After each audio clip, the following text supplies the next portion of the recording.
अस्सलामुअलैकुम नाज़रीन कराम, नई वीडियो में आपको खुश आमदीद कहते हैं। जस्टिस अमीनुद्दीन ख़ान और जस्टिस नईम अख्तर अफ़गान के इख्तलाफी नोट के बाद सिचुएशन बड़ी टेंस हो चुकी है और सुप्रीम कोर्ट पानीपत का मैदान बन गया है। यानी ये सूरत हाल बड़ी खुलकर सामने आ गई कि सुप्रीम कोर्ट के अंदर बड़े वाज़े ग्रुप्स बने हुए हैं और एक बड़ी जंग चल रही है, जिसका सिर्फ़ और सिर्फ मकसद ये है कि जुडिशल पैकेज मिले, काजी फ़ायज़ ईसा को एक्सटेंशन मिले। क्योंकि जो कल इख्तलाफी नोट आया है, अब उस पर मुख्तलिफ तज्ज़िये हो रहे हैं। मुख्तलिफ तज्ज़िया निगार ये कहते हैं कि ये संगीन किस्म का मिसकंडक्ट है। हसनात मलिक जो एक रिपोर्टर हैं सुप्रीम कोर्ट के, वो ये कहते हैं कि मैंने कभी आज तक कोई ऐसा फैसला नहीं देखा जो कभी किसी अदालत से आया हो जिसके अंदर रिव्यू जजमेंट का जिक्र हो कि जल्द से जल्द फैसला दे, क्योंकि रिव्यू पेंडिंग पड़ा हुआ है। रिव्यू पर असरअंदाज हुआ जाए। रिव्यू तो बेशुमार फैसलों के पेंडिंग पड़े हुए हैं, केसेस तो बेशुमार पेंडिंग पड़े हुए हैं। रिव्यू तो बल्ले वाले निशान का जो 13 जनवरी वाला फैसला है, उसका रिव्यू 8 फरवरी के इलेक्शन से पहले फाइल हो गया था, वो आज तक नहीं लगा। और अगर वो 8 फरवरी के इलेक्शन से पहले लग जाता तो रिजल्ट कुछ और होता, सिचुएशन कुछ और होती। तो वो भी आज तक एक बड़ा फैसला जिसका बड़ा इंपैक्ट पड़ा, वो भी पेंडिंग पड़ा हुआ है।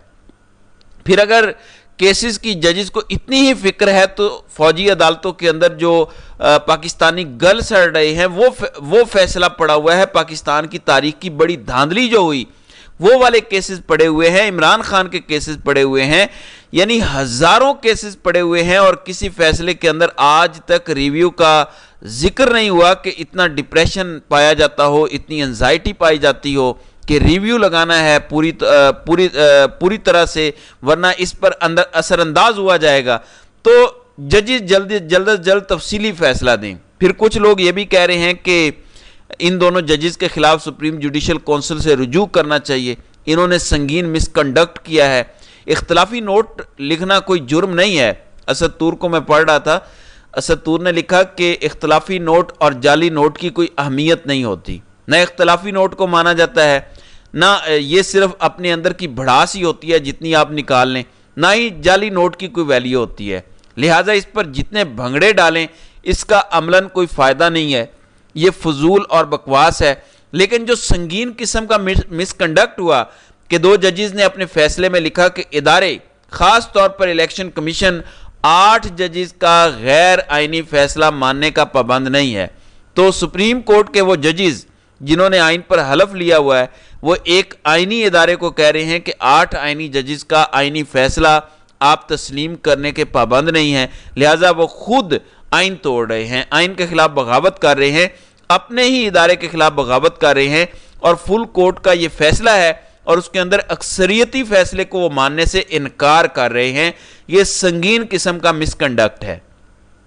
फिर एक्सप्रेस ट्रिब्यून के लिए लिखते हैं हसनात मलिक, उन्होंने एक आर्टिकल लिखा और उस आर्टिकल में उन्होंने ओपिनियन शामिल किया है मुस्तफ़ा नवाज़ खोखर का, वकील फैसल सिद्दीकी का, कुछ दीगर लोगों का। तो फैसल सिद्दीकी जो ओपिनियन देते हैं, वो कहते हैं कि ये सब कुछ हो रहा है, ये सब कुछ इसलिए नहीं हो रहा कि रिजर्व सीटें पीटीआई को क्यों मिल गई, मिलनी चाहिए भी थी या नहीं मिलनी चाहिए थी, फैसला गलत है, ये ठीक है। इस वक्त ये जो सारे इंतजामात हो रहे हैं, चाहे वो काजी का फैसला आ जाए, चाहे ये 2 जजेस का इख्तलाफी नोट हो जाए, ये सारी तैयारियां हो रही हैं कि अक्टूबर में जस्टिस मंसूर अली शाह को चीफ जस्टिस सुप्रीम कोर्ट बनने से रोका जाए। तो ये सारी तैयारियां, जिसके अंदर आप इलेक्शन कमीशन को ये कहते हैं कि खबरदार इनका आप हुक्म ना माने, और काजी का अगर हुक्म माना जाए और 39 लोग पीटीआई वाले हों बस, तो उनको तो सिर्फ 6 या 7 मखसूस नशिस्तें मिलेंगी, बाकी फिर हुकूमत में तकसीम हो जाएंगी। तो फिर हुकूमत के पास कोई 4 या 5 बंदे शॉर्ट होंगे 2/3 मेजोरिटी के लिए, तो फजलुर रहमान को मनाया जा सकता है या किसी दूसरी जमात के बंदे तोड़े जा सकते हैं और काजी साहब को एक्सटेंशन दी जा सकती है। तो ये सारे मिसकंडक्ट, ये सारे गैर आइनी काम सिर्फ और सिर्फ इसलिए हो रहे हैं ताकि जस्टिस मंसूर अली शाह का रास्ता रोका जा सके। और फिर सबसे बड़ी खबर, 6 अगस्त, मैंने कल भी आपको बताया था, ये वो आखिरी दिन होगा सुप्रीम कोर्ट के फैसले के मुताबिक जब इलेक्शन कमीशन ने सुप्रीम कोर्ट में रिपोर्ट जमा करानी है। फैसले पर अमल दरामद करके। अब अगर अमल दरामद ना हुआ तो फिर खबर ये आ चुकी है कि पीटीआई इस तौहीन अदालत की, यानी इलेक्शन कमीशन ने जो तौहीन अदालत की है, सुप्रीम कोर्ट के अक्सरियती फैसले को तस्लीम नहीं किया, तो वो अदालत से रुजू करेंगे और फिर एक नई जंग का आगाज़ होगा। इलेक्शन कमीशन जो फैसला नहीं तस्लीम कर रहा, रोड़े अटका रहा है, उसके खिलाफ जब तौहीन अदालत की कार्रवाई शुरू होगी, फिर 8 जजेस क्या करेंगे और उनका फैसला क्योंकि तस्लीम नहीं किया गया, तो फिर इलेक्शन कमीशन के साथ क्या होगा, इस्टेब्लिशमेंट के साथ क्या होगा। तो फिर जो ये क्राइसिस हैं, ये जो एक बदमाशी की जा रही है सुप्रीम कोर्ट के साथ, तो इसमें एक नया मोड़ आ जाएगा। बहरहाल काजी साहब अपने सारे पत्ते खेल रहे हैं और पूरी दुनिया के सामने तो क्या, पूरी कौम के सामने तो क्या, पूरी दुनिया के सामने इस वक्त काजी नंगा हो चुका है। दूसरे नंबर पे आसिफ गफूर, लेफ्टिनेंट जनरल आसिफ गफूर, उनके हवाले से काफ़ी खबरें चल रही हैं। एक तो खबर उनके हवाले से ये चल रही है कि आसिफ गफूर डीजी आईएसआई बनने जा रहे हैं, क्योंकि सितंबर में रिटायर हो रहे हैं जनरल नदीम अंजुम, वो चले जाएंगे। वो पहले ही एक्सटेंशन पर हैं, 1 साल की एक्सटेंशन उन्हें मिली थी। तो लेफ्टिनेंट जनरल आसिफ गफूर का नाम उस लिस्ट में शामिल है जो लोग कंसीडर किए जा रहे हैं अगले आईएसआई के चीफ के लिए। लेकिन दूसरी तरफ खबर यह भी है कि लेफ्टिनेंट जनरल आसिफ गफूर, जो पहले डीजी आईएसपीआर भी रह चुके हैं, कोर कमांडर क्वेटा रह चुके हैं, उन्होंने 25 नवंबर 2024 को रिटायर हो जाना है। यानी क्या वो 1 महीने के लिए आईएसआई के चीफ होंगे, क्या उनको एक्सटेंशन दी जाएगी, या फिर उनका नाम कंसीडर किया जा रहा है, या फिर ये सिर्फ अफवाहें हैं। फिर आसिफ गफूर के हवाले से एक और इस वक्त सुहेल वड़ैच से मंसूब एक बयान चल रहा है कि सुहेल वड़ैच किसी तकरीब में थे, वहाँ पर आसिफ गफूर भी मौजूद थे, तो उन्होंने कहा कि आपका इमरान खान के बारे में क्या ख्याल है, आपकी इमरान खान के बारे में क्या राय है, आपका क्या ओपिनियन है। क्योंकि फ़ौज के अंदर भी ये बात पाई जाती है, यानी मखसूस हलकों के अंदर, कि जी इमरान खान गद्दार है, 9 मई इमरान खान ने करवाया, शरपसंद हैं, ये हैं वो हैं। तो बताया जा रहा है कि लेफ्टिनेंट जनरल आसिफ गफूर ने कहा कि खान साहब को कोई भी सियासत के अंदर नहीं हरा सकता। इस वक्त जिस तरह से इमरान खान तगड़ा है, जिस तरह की वो पॉलिटिक्स कर रहे हैं, तो पाकिस्तानी सियासत में कोई भी इमरान खान को सियासत के मैदान में शिकस्त नहीं दे सकता। ये भी आसिफ गफूर से बयान मंसूब किया जा रहा है। फिर जो कुछ शेर अफजल मरवत के खिलाफ हो रहा है, रात को भी मैंने अपने व्लॉग में कहा था, मैंने कहा था कि ये सरासर ज़्यादती है, एक पूरा ग्रुप बन जाए और ख़ान साहब के साथ मुलाकातें भी उन्हीं की हों और ख़ान साहब को वो मनपसंद बातें भी बताएं, जबकि दूसरे शख्स को सुना भी ना जाए और उसके खिलाफ तरह तरह के नोटिफिकेशन निकलना शुरू हो जाएं।